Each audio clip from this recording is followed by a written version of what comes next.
What's going on, diamonds and gents? This is Miss Trade That Gem, and you are watching Gem Sport TV.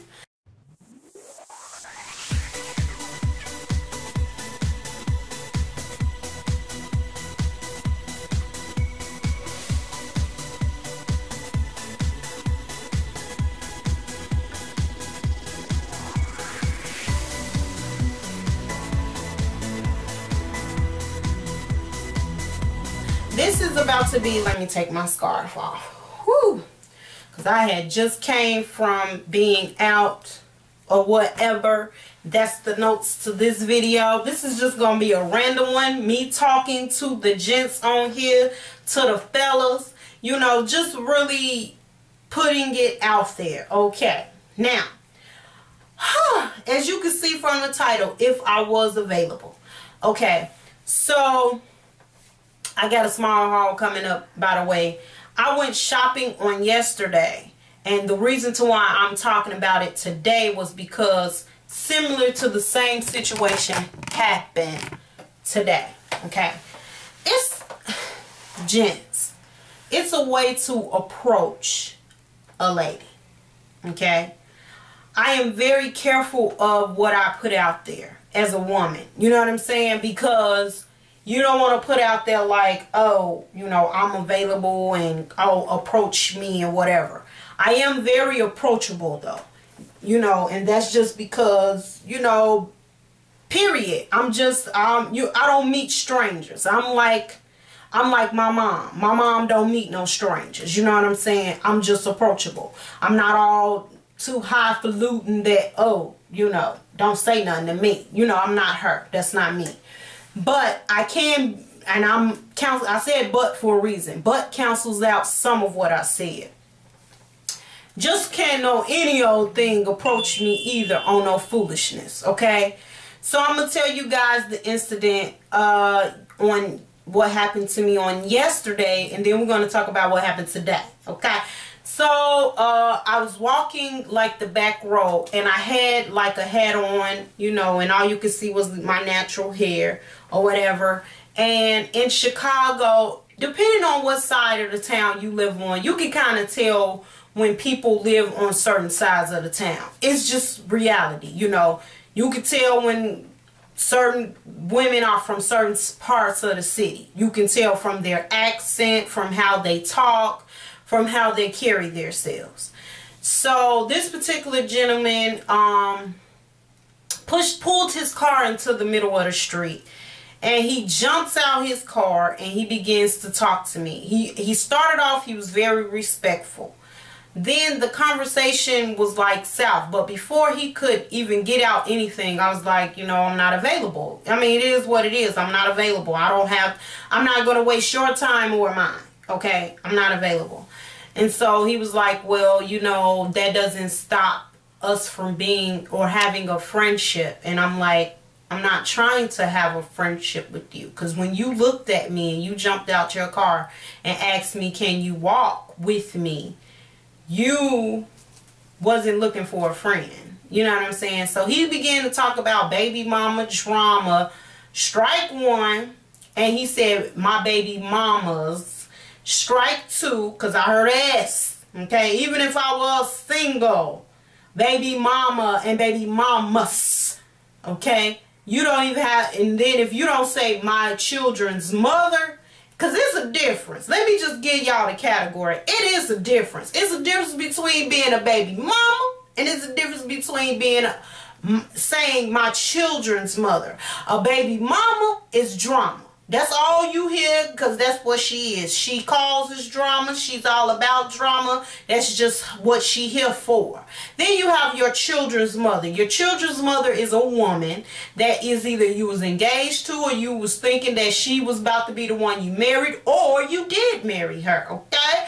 And y'all just no longer together. You decided that, you know, it's best that you all move on into two different arenas, two different time zones, whatever it is. You guys decided to move on, okay? So it's a difference. And she not giving you any kind of drama, because she got her own man, her own job, her own place. She just wants you to be there for your child, okay? There's a difference. Baby mamas got kids. Okay, kids, look up the word kid. Kid, you see a calf next to it. Yes, I said it. A calf next to it. You don't see a human being, okay? So it's a difference between having kids and children, okay? And a children's mother, okay? So when he got to saying baby mama, he had already lost me. And then when he said baby mamas, that really just lost me. Oh, we really can't be, there's nothing we can talk about. You know, you want me to pray for you? I can pray for you, brother. You want me to? I'll pray for you. That's about all you have to get out of this conversation, you know. So he was like, yeah, you know, they, you know, having children having kids give you stress. I said, I said, oh, I'm sorry that your children are causing you stress, because I don't see how children can cause a grown man stress that's taking care of them. But again, that's neither here nor there. So he started talking. I said, okay, well, from what the looks of it, me and you will have nothing in common, even if I was available, because somehow you don't hear the fact that I'm telling you I'm not available. So me and you won't have anything in common. Then he goes to say, well, how you know that? Do you drink or do you smoke? Neither. Well, rewind. I do drink wine. You know, our sister do indulge in her wine. Y'all know that.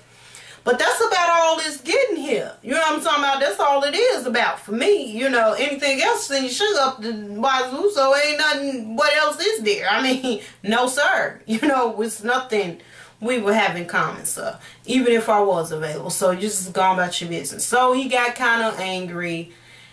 Then he calmed himself down, and I guess the Bible says a kind word turns away wrath. And that is true. It took me a long time to learn that. Let me just go ahead and say it didn't happen overnight for me, because if you jump bad, I jumped right with you. You know what I'm saying?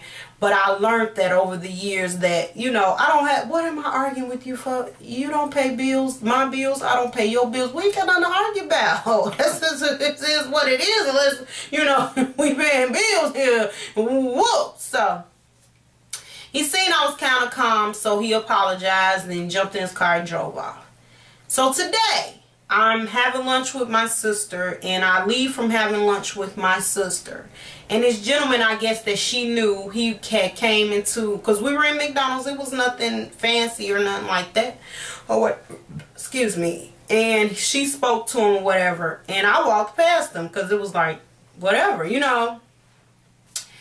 So, I'm walking down the street, and he goes to blowing his horn at me. Why he do that?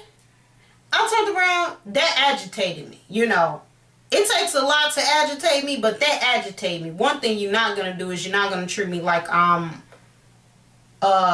5-piece wing from Harold's Special that you've been craving for all week long. You ain't going to treat me like that. You're not going to treat me like a piece of meat. You're not going to do it. So I'm like, sir, can you stop blowing your horn so I'm loud enough so he can hear me? So he's like, come on over here, baby girl. Come on over here. Come on over here, baby girl. Ooh, woo. Why?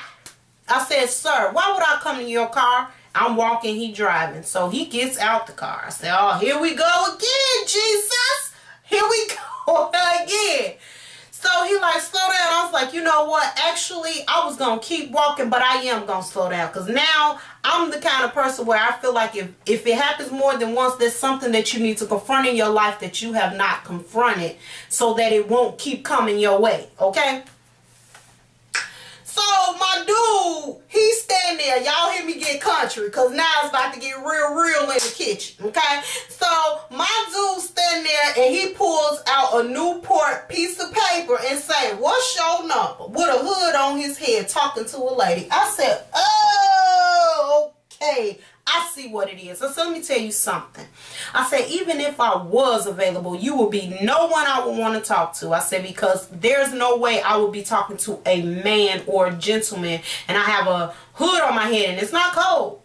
I have a hood on my head, and I'm standing there, and I'm talking to you, and I pull a piece of port 100 piece of paper out of my purse and say, give me your number in the 2015 with all these phones out here, and Ron got all types of plans going on, and Obama got phones too. I ain't trying to hear that one.